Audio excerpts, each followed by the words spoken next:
Kalian tahu asal usul gua Belanda?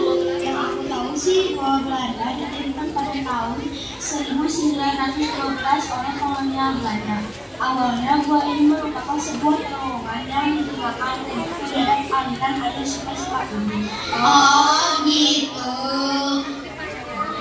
Nah, itu satu lagi kalau gitu gua apa? Oh, kalau itu gua Jepang. Kalau gua Jepang gimana ceritanya? Menurut sejarah, gua Jepang itu saksi bisu yang besar. Gua Jepang dibuat pada tahun 1942. Dan iya, konon ada mitos tidak boleh mengucapkan nama Allah. Gua itu karena menurut cerita jika kita mengucapkan nama Allah, pengirim gua tersebut akan merasa terganggu. Masa sih? Lada! Nadif ih. Jadi sedang suasananya. Itu mah perasaan kalian saja. Ayo kita masuk. Beneran ya? Oh sedang ya? Iya mas, bagus ya. Nah, jalan. Aduh, berat banget ya. Udah, hati-hati jalan. Cepat aja. Aduh, jadi nabrak deh. Maaf pak. Siapa sih yang nabrak? Anak-anak itu pun dibawa ke masa penjajahan.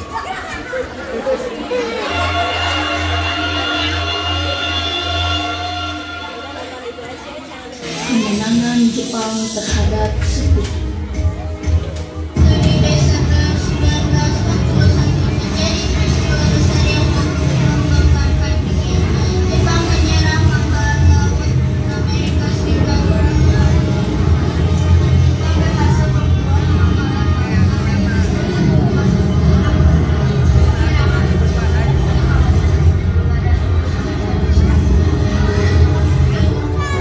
Pada 11 Januari 1942, Jepang pertama kali menginjakan kakinya di tanah Tarakan, Kalimantan Utara.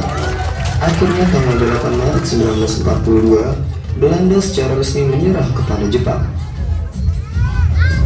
Belanda yang sudah tidak berdaya melawan Jepang, akhirnya harus rela menyerahkan Indonesia. Penyerahan kekuasaan kepada Jepang oleh Sekutu dilakukan pada tanggal 8 Maret 1942. Melalui sebuah upacara di Kalijati, Subang, Jawa Barat. Baiklah, mulai saat ini Indonesia menjadi milik Jepang. Dan kami menyebut diri kami saudara tua bagi Indonesia. Hidup saudara tua! Hidup saudara tua! Hidup saudara tua! Baiklah, sebagai bentuk persahabatan, mari kita kibarkan bendera merah putih. Dengan mengaku sebagai saudara tua bangsa Indonesia, Jepang mendirikan banyak organisasi yang sebenarnya dipersiapkan untuk mendukung kepentingan Jepang. Semua organisasi tersebut selalu menggandeng tokoh Indonesia yang berpengaruh agar masyarakat luas percaya organisasi itu didirikan demi kepentingan bangsa Indonesia. Secara resmi, Jepang mendirikan PTA atau Pembela Tanah Air pada tanggal 3 Oktober 1942.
Wilayah yang dikuasai cukup luas membuat Jepang memerlukan tenaga yang besar. Tenaga dibutuhkan untuk membangun kubu pertahanan, lapangan udara darurat, gudang bawah tanah, jalan raya, dan jembatan. Tenaga kerja diambil dari penduduk Indonesia dan disebar ke berbagai wilayah. Pengerahan tenaga kerja itu disebut Romusa. Kalian rakyat Indonesia akan menjadi Romusa. Ikuti kami. Baik. Ambil perkakas wisata dan bekerja. Ayo cepat kerjakan. Ayo kita pergi saja.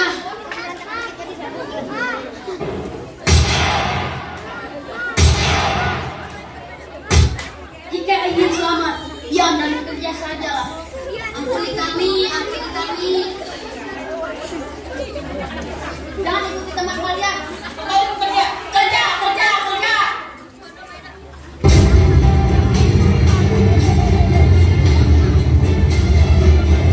Di lain tempat selain Supriyadi, seorang tokoh pejuang lain bernama Ahmad Suparjo melakukan perjuangan yang sama demi kemerdekaan Indonesia.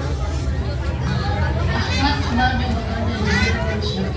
Angkatan Laut Jepang di bawah kepemimpinan Laksamana Hashimoto.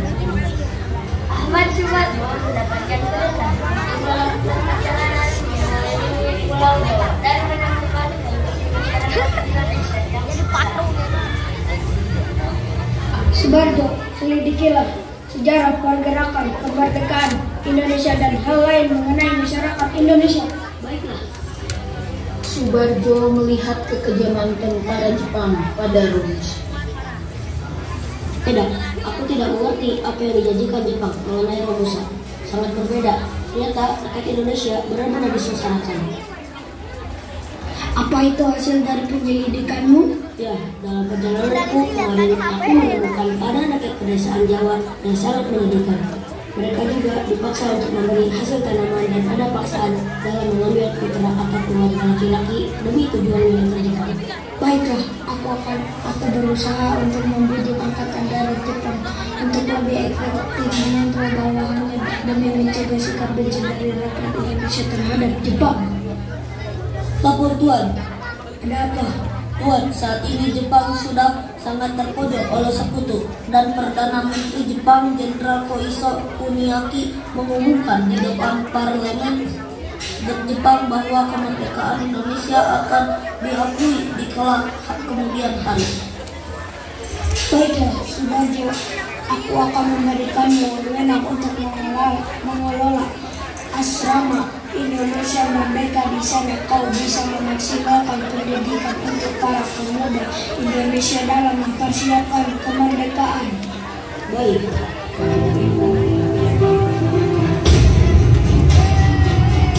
Rekan-rekan seperjuangan negeri, ini adalah tempat kita untuk melakukan perjuangan tanpa semangat. Selain aktif di asrama Indonesia Merdeka, Ahmad Suparjo pun mengikuti perkumpulan bangsa. Pada wadah inilah awal perjuangan karir politik Ahmad Suparjo dulu.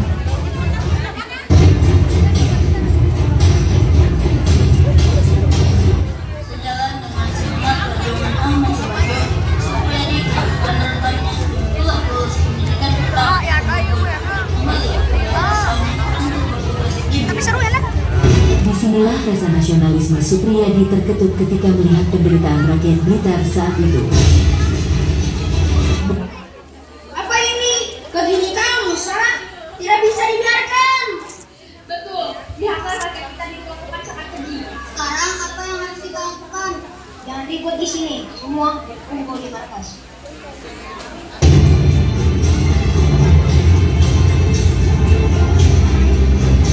Supriyadi mengadakan rapat terakhirnya tanggal 13 Februari tahun 1945.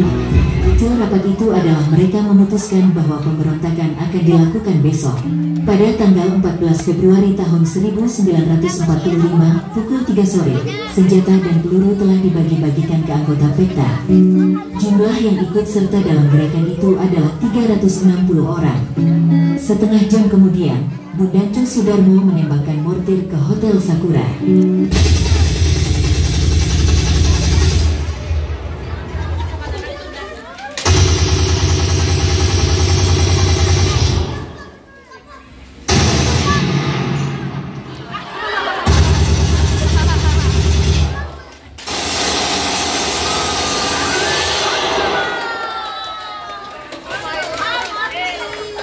penyebaran malah gagal.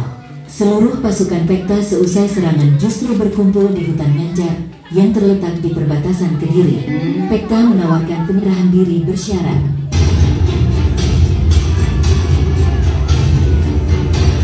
Itu Muradi beserta seluruh pasukannya kembali ke Blitar. Pada saat kembali dari Ngancar inilah Supriyadi terakhir kali terlihat. Hasil dari sidang militer, sebanyak 6 orang dijatuhi hukuman mati. Kemudian, Sudanco Muradi, Sudanco Ismail, Sudanco Halir Mangkucijaya, Bundanco Sunanto dan Bundanco Suparjono menjalani eksekusi mati dengan dipenggal kepalanya di Ancol.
Sosok Supriyadi tidak diketahui, dia menghilang secara misterius.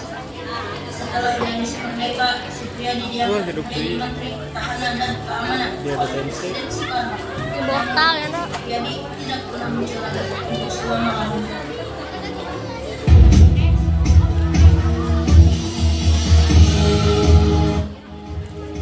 Kekalahan Jepang. Hal pasti yang menandai kekalahan Jepang hingga menyerah tanpa syarat adalah dijatuhkannya bom atom pada 6 Agustus 1945 di Hiroshima dan 9 Agustus 1945 di Nagasaki. Tanggal 7 September 1944, Jepang menjanjikan akan memberikan kemerdekaan di kemudian hari untuk rakyat Indonesia, dan dibentuklah Panitia Persiapan Kemerdekaan Indonesia atau PPKI pada 7 Agustus 1945.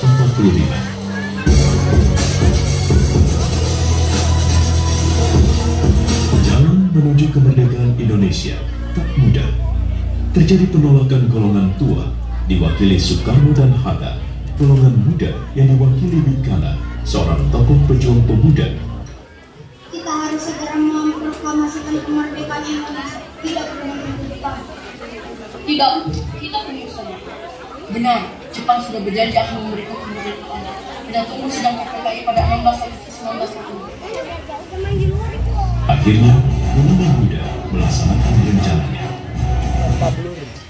Golongan muda pun menculik Soekarno yang dikenal dengan peristiwa Rengas Dengklok. Subarjo disertai Sudirno atau biasa dipanggil Mbah dan Yusuf Kunto berangkat ke Rengas Dengklok untuk menemui Soekarno dan Hatta. Subarjo menghubungi Laksamana Maeda untuk menyediakan ruang rapat guna mempersiapkan proklamasi kemerdekaan, dan Maeda menyetujuinya.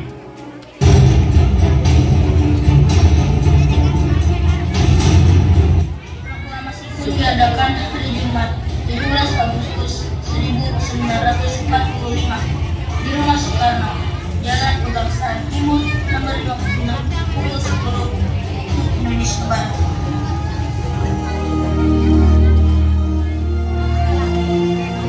Proklamasi kami, bangsa Indonesia, dengan ini menyatakan kemerdekaan Indonesia. Hal-hal yang mengenai pemindahan kekuasaan dan lain-lain diselenggarakan dengan cara saksama dan dalam tempo yang setingkat-tingkatnya. Jakarta, 17 Agustus 1945, atas nama bangsa Indonesia, Soekarno, Hatta.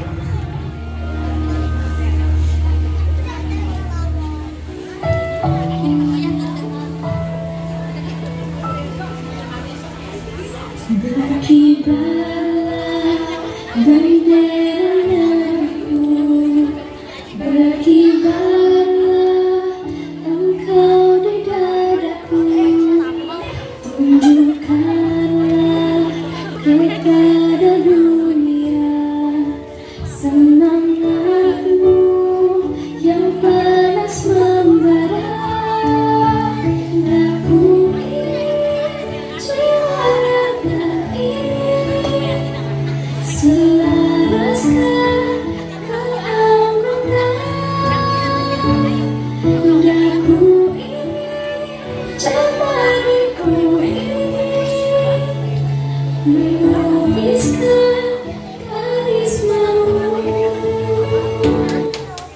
Setelah kembali ke masa penjajahan, anak-anak yang pingsan di dalam gua Jepang tadi kembali ke masa kini.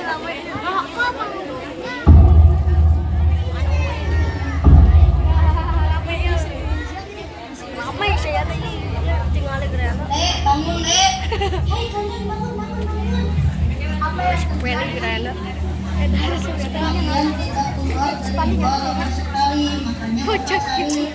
Ternyata kalian pingsan di dalam. Apa yang terjadi? Pak, tadi kami ketemu orang aneh, terus kami dibawa ke masa lalu. Tidak pas karena kami musik kamar kelas. Ayo teman-teman kita pergi. Kita pamit dulu ya Pak. Ayo teman-teman. Ya, kenapa pada pergi? Kan Bapak masih pengen main.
Ya, itu tadi penampilan terakhir Jarito.